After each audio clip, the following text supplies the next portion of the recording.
for joining us today for our first Topical Tuesday with Library Current. If you haven't muted your microphone yet, please do so. And please utilize, if you have a question, please feel free to utilize the chat feature. We will be checking the chat feature and answering questions as they come up.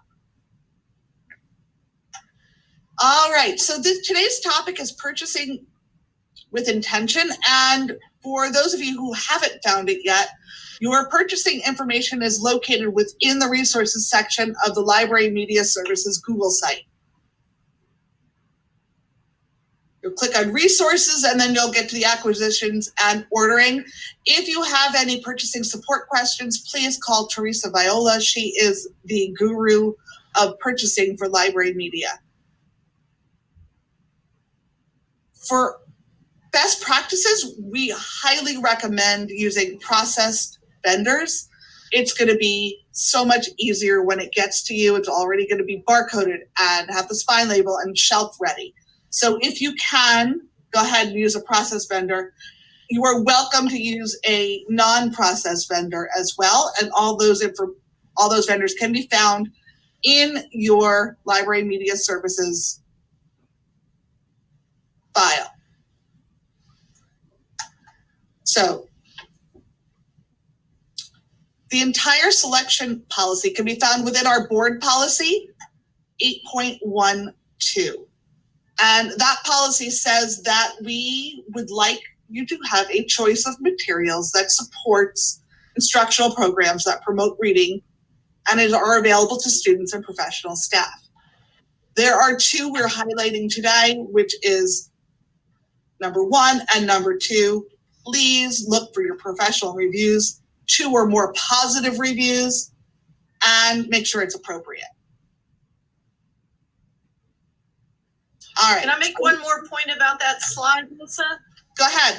We'll put this policy, it's in a bunch of places, but we'll put this policy in the Google Classroom PD spot.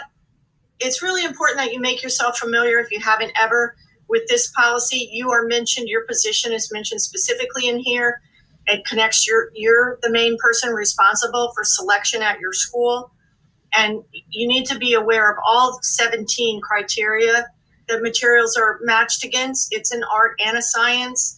And we highlight two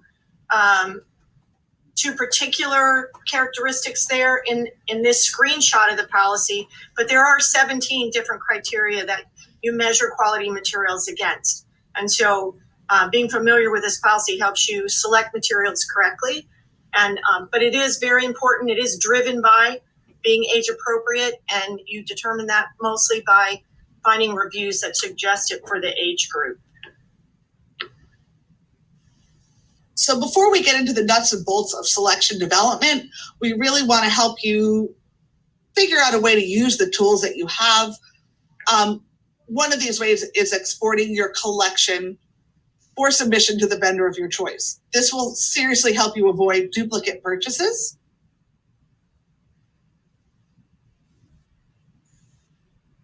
It's super easy. For Follett, it's a snap. You're going to click on Catalog, then Tidal Wave, and then click Submit. And your catalog will all be available for you at Tidal Wave. For the other vendors, it's not quite as simple, but it's easily done. So exporting your collection for submission to any other vendor. You'll click on Catalog, Export Titles. You'll go into Back Office, and then Job Manager. And when the export is finished, you click View. For this example, I'm using Mackin. You're going to select All, include all records. Options, check include copy information.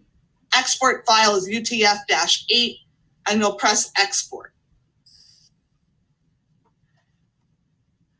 When that's finished, you'll download your exported file. For Mackin, you rename the file yourschoolname.001. Each vendor will give you their particular specifics when exporting your collection. For Mackin, they have specific directions on how to export your collection to them. All of these are going to be hot links when we give you the slides. Again, some more links for you to submit your collection with Mackin. Mackin and Follett both will do a collection analysis for you, letting you know the areas of your collection that you need to add into. This is what it looks like when you're uploading your collection to Mackin. And then for the main menu, you'll select account, choose collection analysis, and then you'll look at collection analysis results. If you export your collection to Mackin and you're using Mackin for ordering, you'll see an E icon next to the titles you already have in your collection, or a P next to titles you might have. Follett has a similar way of letting you know. And this way you'll help yourself avoid duplicate purchases because it's very, very easy to do.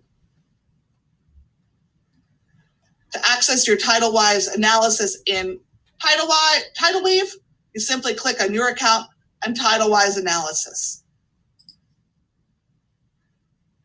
When you're looking to add books to your collection, one of the things you need to examine is the makeup of your school, easily gotten from the school district website. You can get a snapshot of your school. This happens to be my old school, and you can see the makeup, making sure that your books are windows, mirrors, sliding doors. All right, I'm going to turn it over to Holly now. So we wanted to discuss a few book selection best practices, and these slides are a little bit text heavy, but that's so that you can refer to them later, or so the media specialists that couldn't attend today and are listening to maybe the recording can kind of decipher what we talked about, and people that don't listen to the recording at all can look at the slides and get the information. So they're a little text heavy, but think of them as a resource for later. So we've already mentioned School Board Policy 8.12. It's very good to be familiar with that. And we've talked about the online tools, TitleWave and Mackin.com, to check for reviews for titles you're considering. You can get most, not all, full text reviews for titles, particularly newer titles. If they're older, you might have to hunt a little bit more. And if you are really stuck, you can shoot me an email and I can see if I can find it another way for you if it's really, really important that you have the review for a particular title.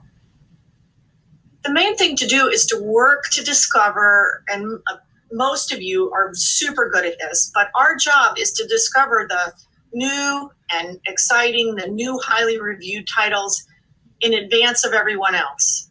And you do that by keeping your ear to the ground through a couple different channels. You can use a journal, like School Library Journal you can subscribe to. You can use their website, which is slj.com, but you don't get to everything unless you're a paid subscriber. You can use some of it for free. Same thing with Booklist Online. You can see parts of it for free, but if you're a subscriber, you can you create a login and you can get to all parts of the site, the archive of the reviews, and so on. You can also consult state lists, and the American Library Association has a web page with their award lists, and you can always count on titles like that. Another great place to go is the National Science Teachers website, and they do a list of outstanding science books for children. Another resource to find great titles. Okay, Lisa, you're going to have to advance the slide for me. The presenter's not working. Okay.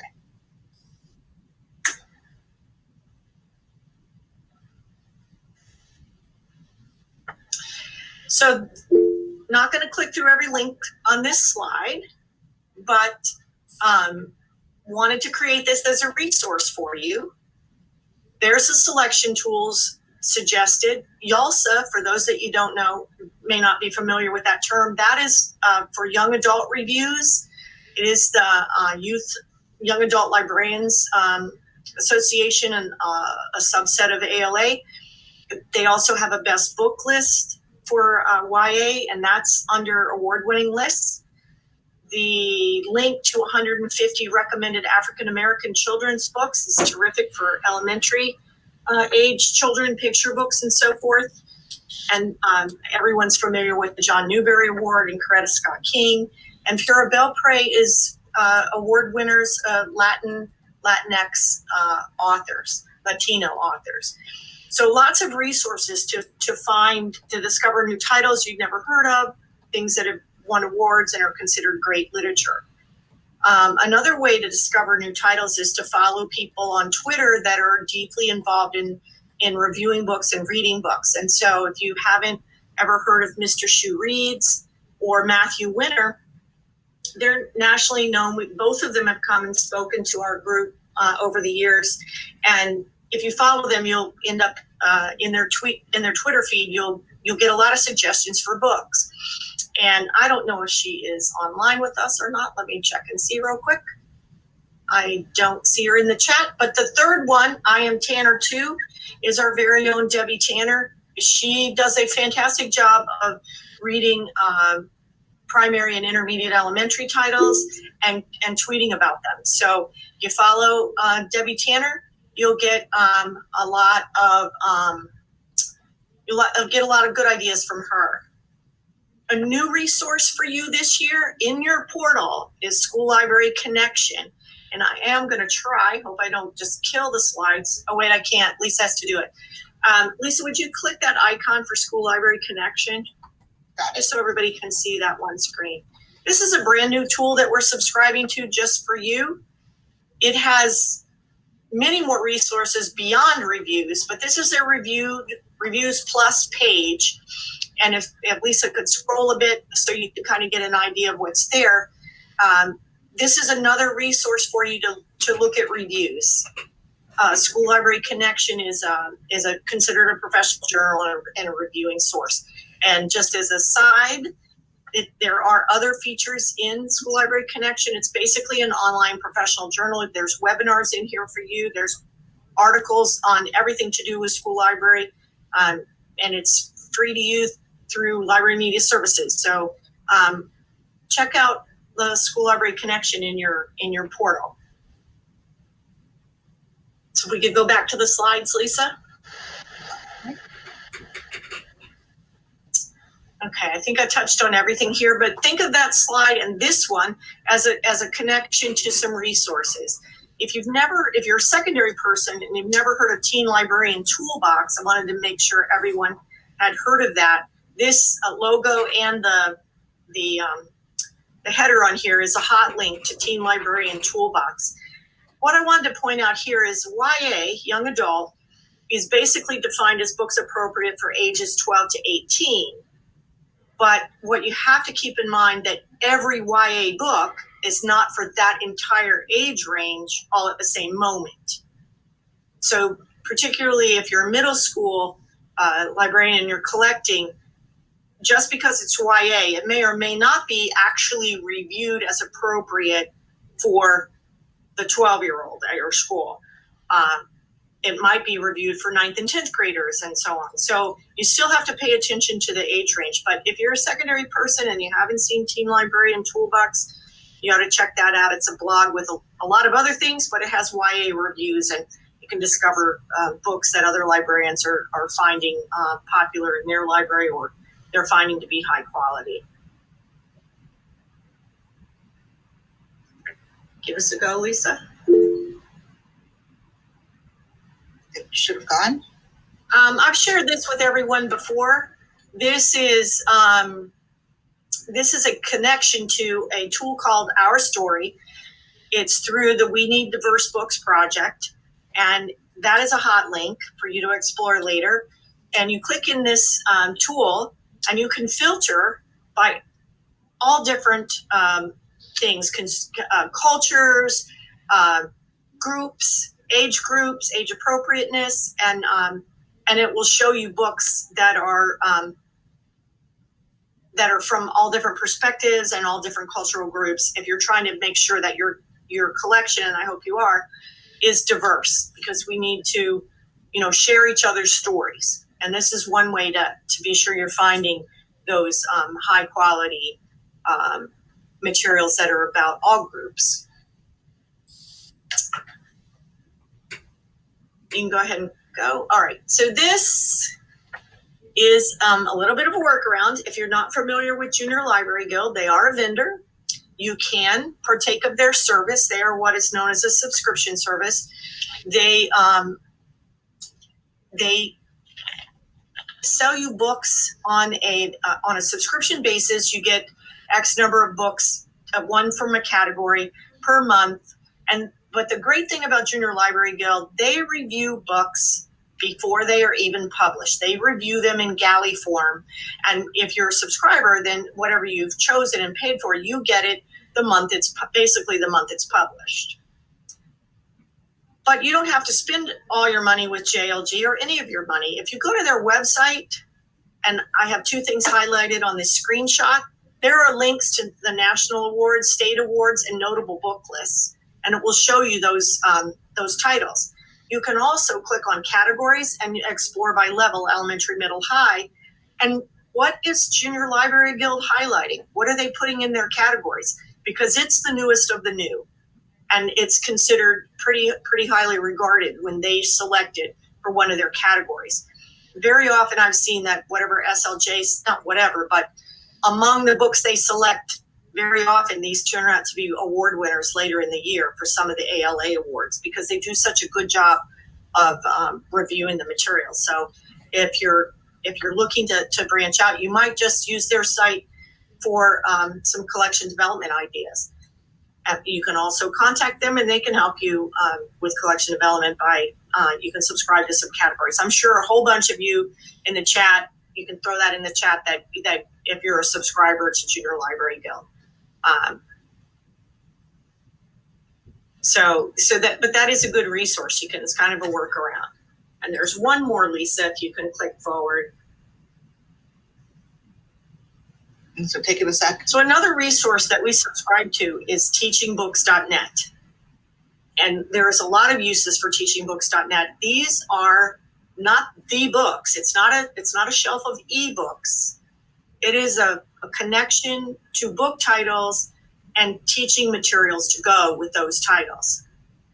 It is divided up by age and all kinds of filters. But you could actually use this to discover new titles by filtering them this way. And I don't know if you can tell in the Hangout if the screen is quite big enough. But if you go to the Teaching Books tile in the portal, and then you choose Browse in the upper right-hand corner, then you choose Books, then you get to a screen where it says Filter the Results, and it might be a little small for you to see, but you can filter it by grade level and filter it down to the grade levels you're looking for. You can filter it by genre. And again, you may come up with some titles you haven't heard of before. Now, this isn't all new titles. This is titles that have been around or titles that are considered high quality for all kinds of reasons. But it's a way to discover new titles if you're hunting. And it can be used for some other things. But that is in the portal, and you can hear more about that at the tech conference. I'm considering putting in a presentation application to talk about teaching books and all the things you can do with it in the classroom and the library. So our theme today was purchasing with intention. And this is my summary of what it means to purchase school library materials with intention. You want to have a goal and a plan. And you want to spread in our tiny, and I'm so sorry it's so tiny, amount of funding around in as many ways as you can. Yes, the kids want whatever the new hot popular book is, and that's great, and you need to do some of that, but you need to do these things as well. You need to fill in gaps in your collection. You need to work to improve areas of your certain Dewey ranges that are useful at your school. Make sure your science materials are up to date, making sure that you have updated fiction and high quality literature. You need to make sure you're buying titles that create understanding between the members of your community, and also that are mirrors for the underrepresented groups in your community. And we always have that, and it is codified in school policy in 8.12. Our mission in the school library is to support curriculum and to support the pleasure, reading, and personal interests of the student. It literally says that in our school board policy. So balancing those two things is really important. So that's kind of my reflection on what it means to purchase with intention. And I think I'm ending with a warning, Lisa, if you can click one more ahead. Please remember, vendor reps can be very helpful, and we have some wonderful ones. And you may have made a connection to a particular vendor that's been very helpful to you. And they're a great resource. But it is not their responsibility to check and make sure that an item is appropriate for your school community. That, by the nature of our profession and by school board policy, it's written in there, it is your responsibility. So when vendors send you things or show you things or things are on a book fair, do not take that as a rubber stamp and automatic verification that it is age appropriate for your students or your community. You have to make that judgment, and you need to use professional reviews to guide that, particularly if you think the book might be of a controversial nature. But you cannot rely on vendor reps. That is not their job. Their job is to sell you stuff. And so you can't fall back to, well, they put it on the book fair, so it must be right for my kids. It's your responsibility to check on those things. Something helpful is next, on the next slide.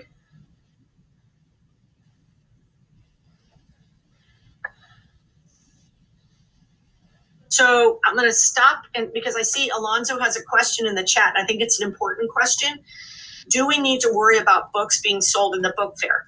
You don't need to worry about them, particularly Alonzo, but when you're adding them to your collection, you should be the judge of which ones should be in a library collection. Remember, a book fair is a fundraiser. The students, and particularly the families that come, if you have a family night event, they're making a personal choice the same way they're making the personal choice at Barnes & Noble or Target when they're choosing a book. That is their right, and you will get a wide range of material because book fairs want to be able to sell to your families as they come. This is particularly an issue in elementary book fairs because it has they provide middle school and sometimes high school material because they're hoping that you'll sell it at the family night when the brothers and sisters come. So don't be concerned about what you're offering as a fundraiser in the book fair. Just don't automatically assume because it's on the book fair, it's age appropriate for your group. And this is more of a concern with elementary because both book fair vendors are very happy to add that extra material that's really reviewed for secondary and not elementary kids. So that's really where it's a big problem. But don't worry about what they're selling, but you are responsible for verifying that it should be in your collection, not them. That's what I meant by that slide. I hope that helps your question, Alonzo. So I got a lot of questions recently about using what's called a do not exceed purchase order. And you can also do a do not exceed P-card order. What a do not exceed amount does for you is it helps you expend the full amount of what you have budgeted for that purchase. And the way you do it is to follow those directions in the box. You basically create a list that is of higher value than the actual money you have to spend. But then you put the do not exceed amount either listed in your PO or when you do the P-card order, you put the amount that you actually have to spend as the do not exceed amount. And the vendor understands this, and they will go out when they pull your order and they will fill up to that amount and stop. And they'll get as close to that amount as they can. The way the book publishing industry works, all the book vendors, they run out of certain titles in a given moment. our bid agreement with all book vendors for library materials is that they have 60 days to fill your order, and they cannot have a back order. Okay, so if Hunger Games is not in the bin when they pull your order and you wanted Hunger Games, you're not going to get it. They'll hold your order for as close to that 60 days as they can, and your order will wait because they're trying to put that book in your order. They want to fill your order at the highest rate they can. So if you do a do not exceed, you've got more for them to choose from, so to speak, and they will fill up to the amount you have to spend with books you have selected, and the order will fill faster, it'll ship sooner, and they will fill up right to your funds. So it's a good way to spend particularly a large amount of money, and you're using a purchase order. Remember, purchases over $1,000 have to be made on a purchase order, which means a requisition request has to be entered in PeopleSoft. Now, I see Betty is asking if treasurers understand about do not exceed. You know, it's like any other position in the district. There's a lot of turnover, and people learn their trade on the job, so to speak. So if your bookkeeper doesn't understand do not exceed and doesn't want to do it that way, have them call either Teresa Viola in our office or call Jan Butts in purchasing. This is an acceptable way to purchase library materials. It is a special way reserved, I'm pretty sure, just for library materials, because we are not allowed to have a back order. You can't send them an order. I want these 50 books, and we have these 25 right now, so we'll send them to you, and then next month we'll send you the rest when we get them. They're not allowed to do that. So this is a way that they can fill your order as completely as possible, and you get your books shipped to you fairly quickly. So go ahead and have your bookkeeper contact Teresa if they have any questions at all. She's very happy to walk them through the process in PeopleSoft. She is, in fact, what is known as MO buyer. All media orders, which are library books, are considered media orders. They all flow through Teresa's PeopleSoft sign-on. All purchase orders that are media orders flow through her. So she's very knowledgeable about it, and she's happy to walk your bookkeeper through it. Either way. So, and if they're just concerned that it's not allowed, Jan Butts is the purchasing agent for library materials, and she can talk to them about it too. So give me a click, Lisa. Done. So this is the most important slide, a reminder and an explanation of your deadlines for your state categorical funds. This only applies to the state media allocation, which we refer to as 3070 funds. These are the deadlines per the bulletin that was sent out, so your principal has access to that. I sent it as an attachment to an email for everyone. P card purchases. This is a big problem. You need to make your P card purchases no later than Friday, January 31st. This is because they have to post to the statement by March 6th so that the funds show is expended in PeopleSoft, because these funds are withdrawn March 9th. So if you're going to use a P card, you've got to do it by Friday, January 31st. Your funds might get retracted before your P card order is reconciled, and you'll have to find different funds to cover it. So if you're going to use the P card, do it by Friday, January 31st, 2020. If you're doing a purchase order, and those are required over $1,000, and they're not allowed under $1,000, the deadline to put the requisition in PeopleSoft is Friday, February 28th. You can see you have a little bit longer to get the requisition in PeopleSoft, but you have to be purchasing over $1,000. So those are your deadlines. That's a reminder you can keep so you don't miss out on spending those funds. Just a quick reminder, tag us on Twitter. Most of you guys are doing a great job of that. We love seeing the amazing things that are going on in your media centers. Points. There will be points available for these online classes. It is not quite live in e-learning yet. As soon as it is live in e-learning, I will send that out. Follow-up for this session is simple. Submit a screenshot of your TitleWise or Mackin collection analysis. Save it as your last name _analysis. And a book order with books that you want to purchase as a result of this webinar. Save your order as your last name _order, and you'll upload that to e-learning as well. The entire series of webinars will be worth a total of 14 points. If you attend one webinar, you'll do the follow-up. You'll do one follow-up activity. If you attend 2 webinars, you'll do 2 follow-up activities. Anything over 3 webinars, you only need to select 3 follow-up activities and you will be able to get all 14 points. Does anyone have any questions?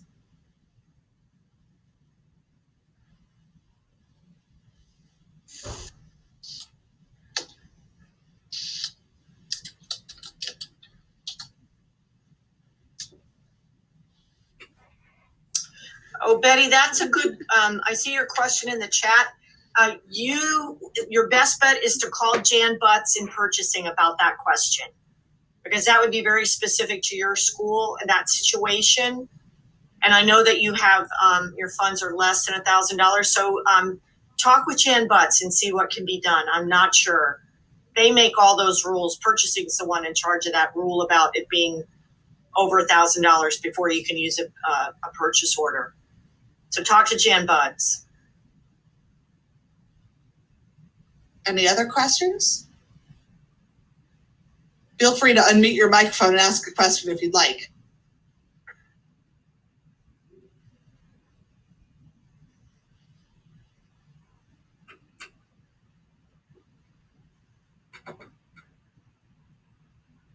Oh, somebody give it a go. We're going to think everyone logged in and left.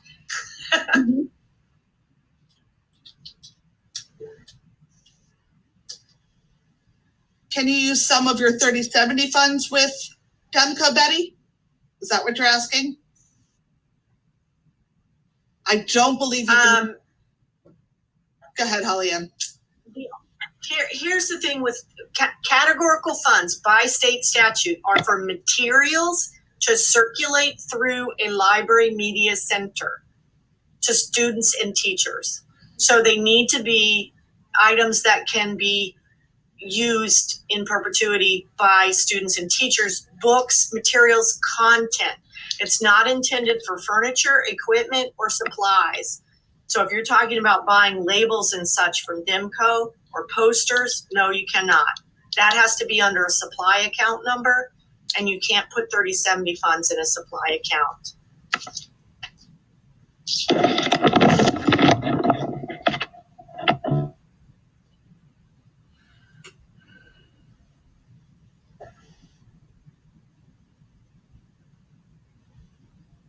Any other questions?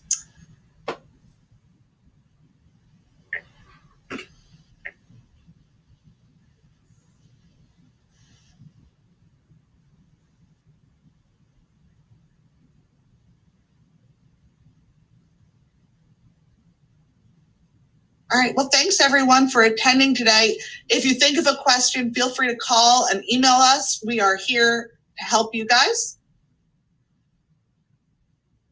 So any questions? You might want to throw up that last slide so they see when the next one is.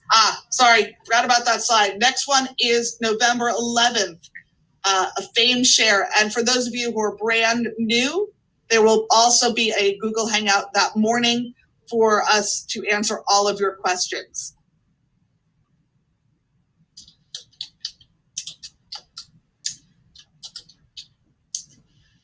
Deb Bengston just asked a great question.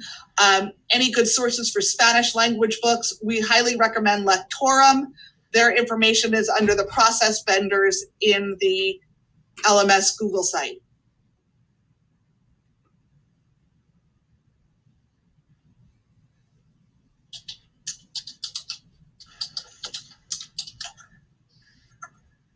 And with that, I guess we will say goodbye.